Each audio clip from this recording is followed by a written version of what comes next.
பொழுது சாய்ந்த பிறகு இந்த 5 பொருட்களை பிறருக்கு கொடுக்காதீர்கள், வீட்டில் செல்வ இழப்பு ஏற்படும். சாயங்கால நேரம் மிகவும் முக்கியம். அந்த நேரத்தில் செய்யும் செயல்கள் வீட்டின் செல்வத்தை நேரடியாக பாதிக்கும். அதனால் சாயங்காலம் சில வேலைகளை செய்யக்கூடாது, சில பொருட்களை தானமாக கொடுக்கக்கூடாது.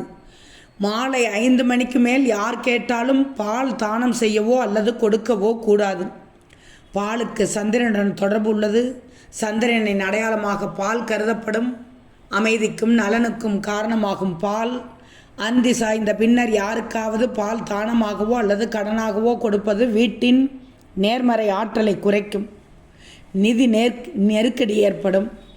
பால் தானம் செய்ய வேண்டுமென்றால் காலையில் மட்டும் செய்யுங்கள், இல்லையெனில் வீட்டில் செல்வம் குறைய வாய்ப்புள்ளது.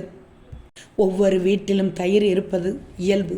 சாயங்காலம் யாராவது வந்து கொஞ்சம் தயிர் கொடுங்கள் என்றால் பக்கத்து வீட்டுக்காரர்களுக்கோ எதிர்த்த வீட்டுக்காரர்களுக்கோ நிறைய பேர் கொடுத்து விடுவார்கள். சாயங்காலம் 5 மணிக்கு மேல் தயிரை யாருக்கும் தானம் செய்யக்கூடாது. இது சுக்கிரனிடம் தொடர்புடையது. சாயங்காலம் தயிர் தானம் கொடுப்பது பண இழப்புக்கு வழிவகுக்கும். குடும்பத்தில் மகிழ்ச்சி குறையும். தயிர் தானம் செய்ய விரும்பினால் காலையிலோ மதியத்திலோ மட்டும் செய்யுங்கள். சாயங்காலம் யாருக்கும் கொடுக்காதீர்கள்.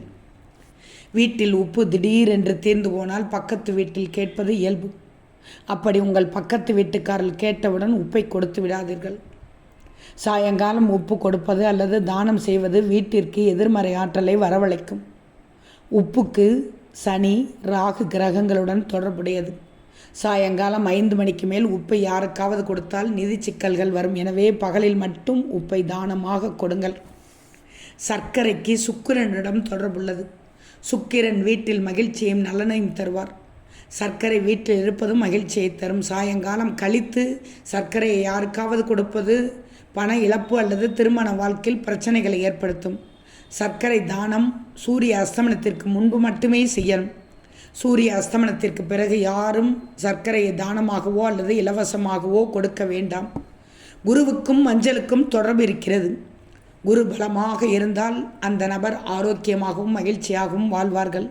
எனவே சாயங்காலம் கழித்து மஞ்சளை யாருக்கும் தானம் செய்ய வேண்டாம். இது வீட்டின் செல்வத்தையும் வீட்டில் உள்ளவர்களின் ஆரோக்கியத்தையும் பாதிக்கும். மஞ்சளை யாருக்கும் இலவசமாக கொடுப்பது நல்லதல்ல. எனவே மேலே குறிப்பிட்ட 5 பொருட்களையும் சாயங்காலம் கழித்து யாருக்கும் கொடுக்காதீர்கள். பால், தயிர், உப்பு, மஞ்சள், சர்க்கரை. கவனமாக இருங்கள். மறந்தும் கொடுத்து விடாதீர்கள்.